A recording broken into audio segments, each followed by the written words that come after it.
when the Jewish historians make a quote like, "Strictly speaking, it is incorrect to call an ancient Israelite a Jew, or to call a contemporary Jew a Israelite or a Hebrew."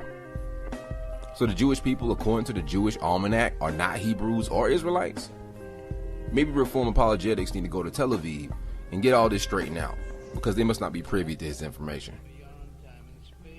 Ram also acts like Arthur Kessler is some fringe self-hating Jew whose book, The 13th Tribe, is the only research of that ilk. But what about other Jewish researchers like Shlomo Sands in his book, The Invention of the Jewish People? Or Dr. Aaron Elhike, a Jewish geneticist whose study in 2012 concluded European Jews derived from the Caucasus and Mesopotamian populations, and that the evidence of a Jewish genome was lacking.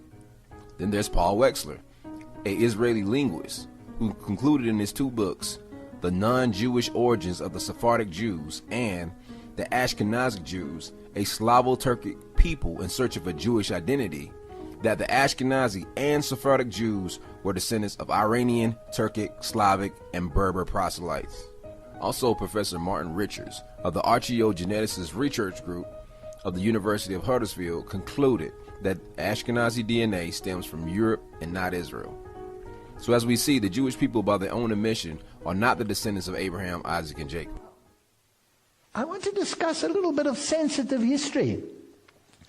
And if I go to sensitive history, well, then I must quote sources that say it rather than that I say it. This is a fascinating book, and the web pages are there. You can check it out. Facts are facts. This is a book that was written by a Jewish man. And he confronted the thinking of many of the high-placed individuals of the world. This is interesting stuff. In this book, Benjamin H. Friedman, a Jewish man, writes about the Jews and reveals an interesting history. He states that the present Jews in Palestine are not the true descendants of the Judeans, but rather descendants of the Khazars. In the letter addressed to D. David Goldstein of Boston, Massachusetts, a convert to Catholicism, the author, Benjamin Friedman of New York City, dated October 1954, provides some fascinating insights. This is in the public domain. Let's study this for a while and see where we get. Benjamin H. Friedman claims that the word Jew was only introduced into the English language in the 18th century, and that Jesus referred to himself as a Judean and not as a Jew. Inscribed upon the cross when Jesus was crucified were the Latin words Iesus Nazarenus Rex Iodeorum, which means Jesus of Nazareth, ruler of the Judeans. Now this is fascinating. I went and checked it, and it is so. Yes, it happens to be so.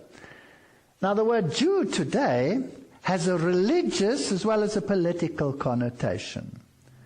You think of a Jewish entity, a government, but you also think of their religion incorporated at the same time, whereas the term Judean is a geographic connotation. It's a geographic. It doesn't incorporate the religion. It's where he came from. He was from Judah. He was a Judean. They call themselves the Jews, which is supposedly short for Judah. Okay, now play along. This nation of Judah, according to Ram, was supposedly regathered in 1948. Cool. So if that's the case, answer me a couple questions. Number one, where is Reuben, Simeon, Levi, Joseph, Issachar, Zebulun, Benjamin, Naphtali, Gad, and Asher? Heck, I'll give you Gad. Where's the rest? See, I agree with Ram that the 12-tribe chart is ludicrous. The only tribe we know for sure is Judah. But it's not the Negro who supposedly regathered.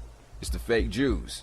So Ram, according to scripture, the burden of proof is on the fake Jews, because it's not just Judah that will be regathered according to scripture, but Israel and Judah. Jeremiah 30:3. For lo, the days come, saith the Lord, that I will bring again the captivity of my people Israel and Judah, saith the Lord. And I will cause them to return to the land that I gave to their fathers, and they shall possess it. So if they are regathered, all 12 northern and southern kingdoms were supposed to be together as one nation again. So how could they have a nation of one tribe? Number 2,